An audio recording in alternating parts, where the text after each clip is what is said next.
Science നല്ലപോലെ ഇഷ്ടപ്പെടുന്ന ഒരു കുട്ടിയാണ് എങ്കിൽ ഒന്നെങ്കിൽ ആ കുട്ടി എഞ്ചിനീയർ ആയിക്കൊള്ളണം, അല്ലെങ്കിൽ ആ കുട്ടി മെഡിസിൻ അതിന് പോയിക്കൊള്ളണം. ആൻഡ് ഈവൻ ഒരു കുട്ടികൾക്ക് പോലും ഇതിനെക്കുറിച്ച് പ്രോപ്പറായിട്ടുള്ള അവയർനെസ് ഇല്ല.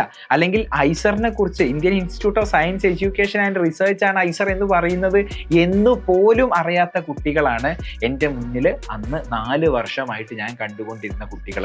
വളരെ മൈനോറിറ്റി ആയിട്ടുള്ള കുട്ടികൾക്ക് മാത്രമേ ഐസറിനെ കുറിച്ച് എന്തെങ്കിലും കാര്യം അറിയുള്ളൂ. അപ്പോൾ എനിക്കൊരു കാര്യം മനസ്സിലായി. ഇവിടെ സയൻസ് പെർസ്യൂ ചെയ്യാൻ ആഗ്രഹിക്കുന്ന കുട്ടികൾക്ക്, റിസർച്ചിൽ ഒരു കരിയർ ബിൽഡ് ചെയ്യണം എന്ന് ആഗ്രഹിക്കുന്ന കുട്ടികൾക്ക് നൈസർ പോലെയുള്ള ഇന്ത്യൻ ഇൻസ്റ്റിറ്റ്യൂട്ട് ഓഫ് സയൻസ് ലോകത്തിലെ തന്നെ മികച്ച യൂണിവേഴ്സിറ്റീസിൽ ഒന്നാണ് നമ്മുടെ ബാംഗ്ലൂരുള്ള IISc എന്ന് പറയുന്ന ഇന്ത്യൻ ഇൻസ്റ്റിറ്റ്യൂട്ട് ഓഫ് സയൻസ്. അതുപോലെയുള്ള ഇൻസ്റ്റിറ്റ്യൂട്ടുകളിലൊക്കെ പഠിക്കണം എന്ന് ആഗ്രഹിക്കുന്ന കുട്ടികൾക്ക് ഒരു അവയർനെസ് ഇവിടെ ഇല്ല.